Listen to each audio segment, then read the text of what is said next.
ಶ್ರೀ ಗಣಪತಿ ಶಾರದಾ ಗುರುಭ್ಯೋ ನಮಃ. ಶ್ರೀರಾಮ ರಾಮ ರಾಮೇತಿ ರಮೇ ರಾಮೇ ಮನೋರಮೆ ಸಹಸ್ರನಾಮ ತತ್ತುಲ್ಯಂ ರಾಮನಾಮ ವರಾನನೆ. ಶ್ರೋತೃಗಳಿಗೆ ಶ್ರೀಮದ್ ವಾಲ್ಮೀಕಿ ರಾಮಾಯಣದ ಬಾಲಕಾಂಡದಲ್ಲಿ ಜನಕನು ತನ್ನ ವಂಶವನ್ನು ಪರಿಚಯ ಮಾಡಿಕೊಟ್ಟುದು, ಶ್ರೀರಾಮನಿಗೆ ಸೀತೆಯನ್ನು, ಲಕ್ಷ್ಮಣನಿಗೆ ಊರ್ಮಿಳೆಯನ್ನು ಮದುವೆ ಮಾಡಿಕೊಡುವುದಾಗಿ ಮಾತು ಕೊಟ್ಟುದು ಎಂಬ 71ನೆಯ ಸರ್ಗಕ್ಕೆ ಸ್ವಾಗತ. ಏವಂ ಬ್ರುವಾಣಂ ಜನಕಃ ಪ್ರತ್ಯುವಾಚ ಕೃತಾಂಜಲಿ ಶ್ರೋತುಮರ್ಹಸಿ ಭದ್ರಂತೆ ಕುಲಃ ನಃ ಪರಿಕೀರ್ತಿತಂ.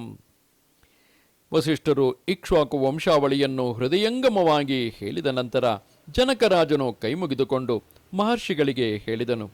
ಮಹರ್ಷಿಗಳೇ, ನಿಮಗೆ ಮಂಗಳವಾಗಲಿ. ನಾನು ಹೇಳದಿರುವ ನಮ್ಮ ವಂಶಾವಳಿಯನ್ನು ಕೇಳಿರಿ. ಮುನಿಶ್ರೇಷ್ಠರೇ, ಕನ್ಯಾ ಪ್ರಧಾನ ಸಮಯದಲ್ಲಿ ಸತ್ಕುಲ ಪ್ರಸೂತನಾದವನು ವಂಶಾವಳಿಯನ್ನು ಹೇಳುವುದು ಸಂಪ್ರದಾಯವಾಗಿದೆ. ಅದರಂತೆ ನಾನು ಹೇಳದಿರುವ ನಮ್ಮ ವಂಶಾವಳಿಯನ್ನು ಸಾವಧಾನದಿಂದ ಕೇಳಿರಿ. ತನ್ನ ಧಾರ್ಮಿಕ ಕ್ರಿಯೆಗಳಿಂದಲೂ ಪ್ರಜಾ ಪರಿಪಾಲನೆಯಿಂದಲೂ 3 ಲೋಕಗಳಲ್ಲಿಯೂ ಪ್ರಸಿದ್ಧಿಯನ್ನು ಪಡೆದ ಪರಮ ಧಾರ್ಮಿಕನಾದ ಪರಾಕ್ರಮಿಗಳಲ್ಲಿ ಶ್ರೇಷ್ಠನೆನಿಸಿದ ನಿಮಿ ಎಂಬ ರಾಜನಿದ್ದನು.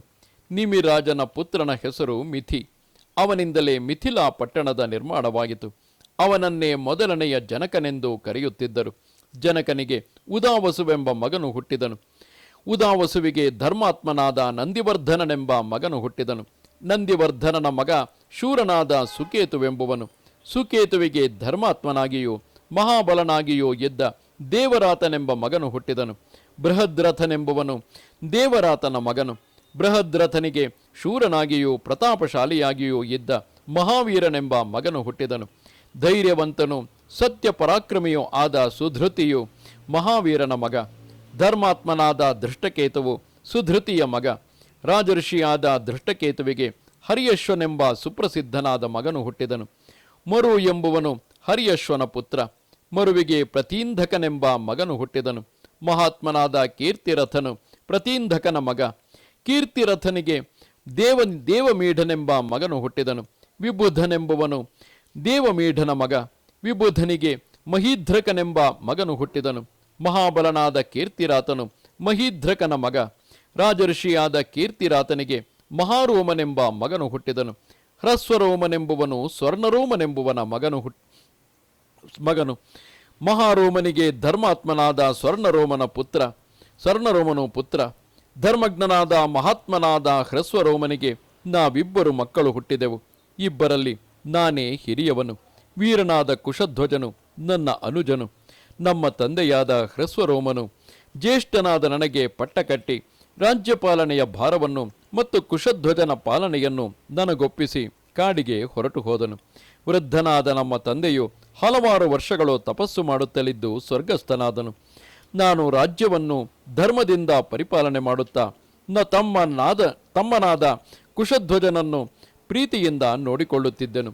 ಹಲವಾರು ವರ್ಷಗಳು ಹೀಗೆಯೇ ಕಳೆದವು. ಅನಂತರ ಸಾಂಕಾಶ್ಯ ಎಂಬ ಪಟ್ಟಣಕ್ಕೆ ಅಧಿಪತಿಯಾಗಿದ್ದ ವೀರ್ಯವಂತನಾದ ಸುಧನ್ವನು ಸೇನಾ ಸಮೇತನಾಗಿ ಬಂದು ಮಿಥಿಲಾ ನಗರಕ್ಕೆ ಮುತ್ತಿಗೆ ಹಾಕಿ ಶೈವ ಧನುಸ್ಸನ್ನು ಮತ್ತು ಪದ್ಮಾಕ್ಷಿಯಾದ ಕನ್ಯಾಮಣಿಯಾದ ಸೀತೆಯನ್ನು ನನಗೆ ಈ ಕೂಡಲೇ ಒಪ್ಪಿಸಬೇಕು ಎಂದು ದೂತರ ಮೂಲಕ ಸಂದೇಶವನ್ನು ಕಳುಹಿಸಿದನು. ಅದಕ್ಕೆ ನಾನು ಒಪ್ಪದಿರಲು ನನಗೂ ಮತ್ತು ಸುಧನ್ವನಿಗೂ ಘೋರ ಯುದ್ಧವಾಗಿತು. ನನಗೆದುರಾಗಿ ಯುದ್ಧ ಮಾಡುತ್ತಿದ್ದ ಸುಧನ್ವನು ಕಟ್ಟ ಕಡೆಗೆ ನನ್ನಿಂದ ಹತನಾದನು. ಹೀಗೆ ಸುಧನ್ವನನ್ನು ಸಂಹಾರ ಮಾಡಿದ ನಂತರ ಸಾಂಕಾಶ್ಯ ಪಟ್ಟಣಕ್ಕೆ ನನ್ನ ತಮ್ಮನಾದ ಕುಶಧ್ವಜನನ್ನು ರಾಜನನ್ನಾಗಿ ಮಾಡಿದೆನು. ಇಲ್ಲಿ ಕುಳಿತಿರುವ ಇವನೇ ನನ್ನ ತಮ್ಮನಾದ ಕುಶಧ್ವಜನು. ಇದು ನಮ್ಮ ವಂಶಚರಿತವಾಗಿದೆ. ರಘುವಂಶದವರ ವಂಶಾವಳಿಯನ್ನು ಕೇಳಿ ಪರಮಪ್ರೀತನಾಗಿರುವ ನಾನು ನನ್ನ 2 ಹೆಣ್ಣು ಮಕ್ಕಳನ್ನು ರಾಮ ಲಕ್ಷ್ಮಣರೊಡನೆ ವಿವಾಹಾರ್ಥವಾಗಿ ನಿಮಗೆ, ಅಂದರೆ ವಸಿಷ್ಠರಿಗೆ ಒಪ್ಪಿಸುತ್ತೇನೆ. ಮಹರ್ಷಿಗಳೇ, ನಿಮಗೆ ಮಂಗಳವಾಗಲಿ. ಸೀತೆಯನ್ನು ರಾಮನಿಗೂ ಊರ್ಮಿಳೆಯನ್ನು ಲಕ್ಷ್ಮಣನಿಗೂ ವಿವಾಹ ಮಾಡಿಕೊಡುತ್ತೇನೆ. ವೀರ್ಯ ಶುಲ್ಕಳಾದ ದೇವಕನ್ಯೆಯಂತಿರುವ ಸೀತೆಯನ್ನು ನನ್ನ 2ನೆಯ ಮಗಳಾದ ಹಾಗೂ ಔರಸ ಪುತ್ರಿಯಾದ ಊರ್ಮಿಳೆಯನ್ನು ವಿವಾಹ ಮಾಡಿಕೊಡುತ್ತೇನೆ. ಇದನ್ನು 3 ಬಾರಿ ಹೇಳುತ್ತೇನೆ. ಇದರಲ್ಲಿ ಸಂಶಯವಿಲ್ಲ. ಬ್ರಹ್ಮರ್ಷಿಗಳೇ, ರಾಮ ಲಕ್ಷ್ಮಣರ ವಿಷಯದಲ್ಲಿ ಪರಮ ಪ್ರೀತನಾಗಿರುವ ನಾನು ಇವರಿಗೆ ವಿವಾಹ ಮಾಡಿಕೊಡುವ ಸಲುವಾಗಿ ಈ 2 ವಧುಗಳನ್ನು ನಿಮಗೊಪ್ಪಿಸುತ್ತೇನೆ. ವಿವಾಹದ ಮೊದಲು ಮಾಡಬೇಕಾಗಿರುವ ಗೋದಾನ, ನಾಂದಿ, ಅಭ್ಯುದಯಾದಿಗಳನ್ನು ಮಾಡಿಸಿರಿ. ದಶರಥ ಮಹಾರಾಜ ಇಂದು ಮಘ ನಕ್ಷತ್ರವಿದೆ. ಇಂದಿನಿಂದ 2 ದಿನಗಳು ಕಳೆದ ನಂತರ ಬರುವ ವಿವಾಹ ಯೋಗ್ಯವಾದ ಉತ್ತರ ಫಲ್ಗುನಿ ನಕ್ಷತ್ರದಲ್ಲಿ ವಿವಾಹವನ್ನು ಮಾಡುವವನಾಗು.